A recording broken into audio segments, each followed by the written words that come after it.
Dimanapun kalian berada, langsung saja komen di kolom komentar dengan hashtag IndoPride. Dukung terus perwakilan tim Indonesia, kawal Piala M3 agar kembali ke Indonesia. Oke, sebelum masuk ke in-game, again and again, mari kita dalam hati masing-masing semua berdoa untuk kelancaran dari tim Onyx Esports. Semoga ini adalah akhir dari Blacklist, bukan dari Onyx Esports. Bahkan para kameramen, camper semua juga berdoa di sini bersama dengan kru yang bertugas. So, buat kalian semua, mari kita kawal Indonesia menuju sampai ke Grand Final All Indonesia. Let's go to the Land of Dawn. Yes, langsung menuju ke Land of Dawn. Inilah dia dari kedua belah tim yang skornya satu sama. Reset juga untuk sekarang, mengingat dari Hylos yang dimainkan di game yang pertama. Babang Boots, apakah akan kembali menjadi salah satu ujung tombak? Karena kita tahu Hylos itu ujung tanduknya sangat mengerikan, dan Sans sedikit terpeleset di depan dengan puncture-nya yang bisa dibilang kali ini sudah terlambat untuk mendapatkan dari Lito Wanderer. Sudah terlambat hari ini. Enggak apa-apa, tapi ingat masih ada hari esok. Masih ada hari esok pasti. Untuk Onyx Esports kalau bertahan, itu dia Arasi. Yap. Nah, Onyx Esports sekarang dengan adanya Lancelot bisa bermain agresif di early games, bisa mungkin. Dan ini mungkin bisa nge-balance ya kelemahan Drian di Cecilion. Tapi kita udah melihat Drian di Cecilion pun kayaknya early game-nya entah kenapa tuh nggak lemah-lemah banget juga loh. Jadi kita harus lihat apakah Blacklist bisa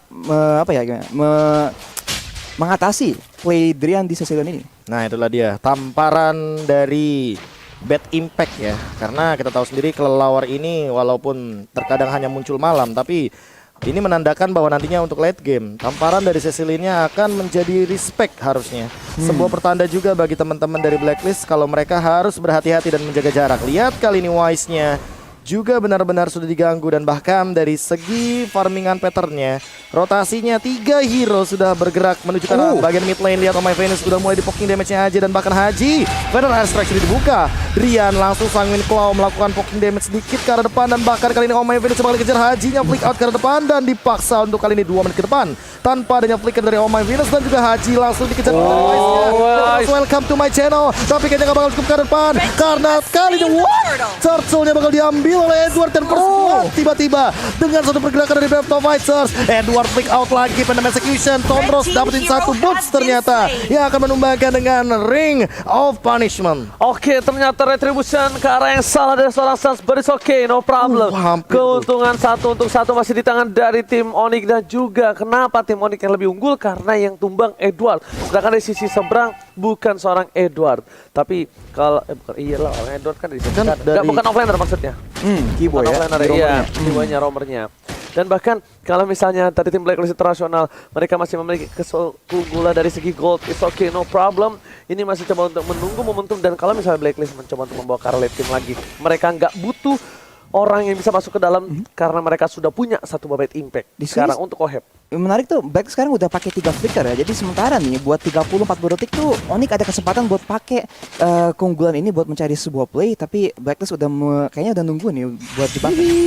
Ring of Retribution-nya bahkan kali ini mau nggak mau ya keyboy-nya balik pas untuk mundur. Dan bahkan poking damage-nya nggak bakal cukup, ada 4 hero di bagian top lane. Lalu dari segi itemization-nya juga masih belum terlalu jauh Rashi. Yap. Kita lihat Haji dan Boots sementara sama-sama pengen scaling. Drian juga semua mau bikin Clock of Destiny pastinya. Tapi sementara Haji juga pakai build di mana menggunakan sepatu yang lebih buat cooldown ya. Jadi mencari kesempatan buat lebih banyak crowd control, karena pastinya nanti di late game Sans bakal jadi masalah yang besar banget. Oke, tapi bahkan di sisi samping My Venus lagi-lagi di poking damage oleh seorang cewek. Dengan item yang dia miliki masih belum terlalu berasa. Bahkan Haji di depan sana harus lebih berhati-hati, dia nggak punya flicker. Masih harus tunggu beberapa detik kembali. Dan di depan sana cewek terkena satu buah sniper. Damage yang on point membuat Oheb kali ini lebih sustain untuk menjaga pergerakannya. Tapi ternyata pancingan bakal coba didapatkan. My Venus agak sedikit salah, tapi ternyata damage kesini miss. Nggak kena damage sama sekali karena seorang Oheb. Dan bahkan dari seorang Drian memilih untuk mundur terlebih dahulu. Nggak ada inisiasi lebih lanjut lagi, Profesor. Kayaknya belum panas nih mesin dieselnya dari Sans, karena mengingat dari Lancelot ini harus on point banget, entah dari puncture-nya, Pendam Execution atau bahkan Round Rose-nya harus di tengah-tengah. Dan lihat double Sanguine Claw, bagus banget dari seorang Drian, seolah Drian bener-bener lagi on fire di game yang ketiga kali ini. Mengingat juga dari segi setup turtle-nya, apakah bakal dilepaskan jadi giveaway turtle untuk Blacklist International lagi di turtle yang kedua. Oh, bukan hanya itu aja Profesor KB yang terhormat. Lihat dari sisi tim Onyx Esports. Kali ini mereka coba untuk menjaga pergerakan dari jungle supaya tidak ada yang diambil lagi, dicuri oleh seorang Wise. Bahkan ada pertukaran sedikit laning antara seorang cewek dan juga Boots di arah top dan juga bottom. Rotasi sudah dapatkan. Dari segi goldnya masih terpaut jauh. Dan bahkan beberapa kali itu Wanderer sudah diamankan, yang tandanya mobilitas dari tim Onyx Esports benar-benar terbatasi, terlihat, terpotong bahkan rotasinya. Iya, dia nge-mirror sih untuk sekarang ceweknya. Dia nggak mau kalau seandainya bakal ada turtle pit lane di arah top lane. Karena gengkingnya pasti bakal ke arah sana. Dan Sans tiba-tiba dia setengah HP tersisa. Venom Execution juga dipaksa untuk dikeluarkan. Dan bahkan Wise-nya mencari informasi di mana teman-teman Onyx Esports berada. Karena udah setengah HP, mau gak mau harusnya Blacklist bakal mencoba untuk bermain agresif. Boots-nya bakal sendirian di arah top lane. Glory sepatu sudah dibuka dan bahkan ada Fire Strike terhentikan sedikit. Dan bahkan melakukan poking damage lebih dari cukup untuk Boots pulang. Karena dia tidak akan bisa terpick off dengan cepatnya. Masih diselamatkan. Dan bahkan Edward berhasil melakukan satu buat turret lagi di arah bottom lane. Dua turret tim Onyx Esports sudah hilang. Blacklist Internasional mereka agak sedikit kesulitan. Lihat kali ini untuk menembus secara 5 versus 5, jadinya mereka melakukan split push. Profesor, dia mencari celah dari tim Onyx Esports. Dan Onyx Esports mereka masih harus menunggu momentum. Early-nya Sans belum bisa mendapatkan poin yang cukup maksimal. Yes, belum snowball. Karena untuk dua antisipasi mereka masih punya Drian dan juga cewek di arah late game. Tapi untuk early seperti ini, cewek dan juga Drian masih belum memiliki keunggulan. Belum berada di titik tertinggi power hero-nya. Tapi kita harus lihat apakah ini memang rencana dari tim Onyx buat ngelepas tower atas dan bawah, tapi tower tengah itu masih ditahan. Dan disitulah Drian bisa masih mencari farm, masih mencari stack. Dan ini juga lane paling pendek ya, dimana Drian tuh masih relatif aman dibandingin sama lane atas dan bawah. Ya kayaknya power spec-nya emang sengaja biar Cecilianya farming di mid aja. Jadi nggak terlalu fokus sama laning phase lain. Laning phase lainnya gimana caranya biar main jauh aja, terlebih untuk di bottom lane. Tapi kali ini Keyboy udah mendapatkan informasi total ketiga, sudah mulai dicolek-colek saja. Menit ke-7 saat lagi dan bahkan kayaknya akan diamankan oleh Wise sebelum menit yang ke-7. Pas banget 6:59 dan kali ini langsung bergerak ke bagian sisi lainnya. Fire Strike dibuka, Drian dipaksa untuk mundur, langsung ada Glory Pathway. Dan kali ini lihat masih ada satu bad impact dan bahkan dipaksa untuk dibersihkan dengan cepatnya. Ohep juga tidak bisa berbuat banyak. Dan kali ini dipaksa untuk mundur, recall terlebih dahulu oleh teman-teman Onyx Esports. Ohep masih cari celah loh dia untuk turret. Dia nggak peduli apapun yang terjadi di depan sana. Dia tidak mengganti senjata dengan cukup banyak, tapi hanya dua senjata yang cukup efektif sampai saat ini. Seorang Ohep lagi menjadi sebuah titik yang berbahaya. Tapi lihat, ada cewek terlihat. Edward Fighter dikeluarkan, cewek akan menjadi pilihan. Lihat menuju ke arah belakang sana, cewek masih ada seorang Wise dan bahkan langsung hilang begitu saja. Tidak menggunakan flickernya karena menahankan. Dia tahu apapun yang terjadi akan bisa ditumbangkan. Dan untungnya dia tahan banget flickernya supaya fight yang akan datang di arah Turtle mungkin baru akan dipaksakan kali ini Profesor. Aku penasaran dengan yang tadi sih, kayak Keyboy-nya masih jauh tapi belum ada informasi yang didapatkan juga. Dan bahkan memaksakan untuk melakukan pergerakan hit last hit lebih tepatnya ke arah minion. Itu benar-benar beresiko banget. Tapi kali ini lihat Edward dan Wise-nya nge-zoning out, bener-bener nge-zoning out. Tapi Boots juga melakukan hal yang sama. Langsung ada Sanging Cloud juga mencoba untuk memaksa mendapatkan satu dari Wise-nya. Tapi kayaknya masih cukup tentunya dengan Retribution terakhir. Sans masih mendapatkan dari segi minionnya. Masih dipaksa sama Ohep juga. Bakal coba untuk di backdoor. Dan last hit dengan Renar dapetin turret di bagian mid lane. Gila, benar-benar dipaksakan keadaannya. Wise sekalipun harus menggunakan satu buat Thunderbolt kali ini untuk benar menyelamatkan dirinya dari gempuran Onyx Esports. Di menit yang ke-8 Onyx Esports masih belum memiliki damage yang spike, belum memiliki power maksimal. Ini kita lihat bahkan dari tim Blacklist International satu pun tidak ada turret yang dipecahkan. Objektif gaming dari tim Onyx tertinggal kali ini. Arashi. Iya, padahal tadi kita lihat Boots sudah sebisa mungkin mencoba buat berhentiin Ohep ya, biarpun Ohep tuh tanda kutip mau nge-backdoor towernya. Boots sudah coba nge-zone, tapi emang Blacklist sekarang tahu mereka tuh mungkin bakal kesusahan mengurus Drian di late game dengan Cecilion. Jadi mereka mau sebisa mungkin ambil semua turret sebisa mungkin biar mereka bisa ada kontrol dan mungkin pakai itu di late game ntar buat kayak nyiapin jebakan. Dan sini Boots akan ketahuan oleh Omega.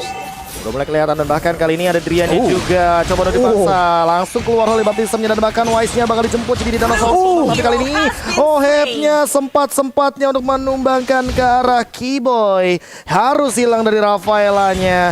Dan bahkan di menit yang ke-9 baru ada 4 poin kill Lord-nya udah mulai terbuka. Dan lihat teman-teman dari Blacklist Internasional seolah mereka nggak mau kehilangan tempo, mereka langsung memaksa untuk menumbangkan Lord yang pertama kali ini. Hylos pengen mengejar ke arah tower tapi kayaknya nggak mampu. Nanti reuniannya kayaknya bakal di bagian inner turret. Yes, Renan sama bapaknya tapi nanti ya. Tapi kali ini lihat dari Blacklist International di bottom lane.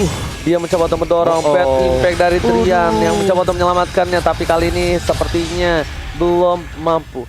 Nampaknya permainan dari Blacklist International mereka udah nggak mulai peduli tentang point kill. Mereka peduli tentang OHEP, gimana caranya bisa dapetin objektif yang semaksimal mungkin dengan kekuatan semini mungkin.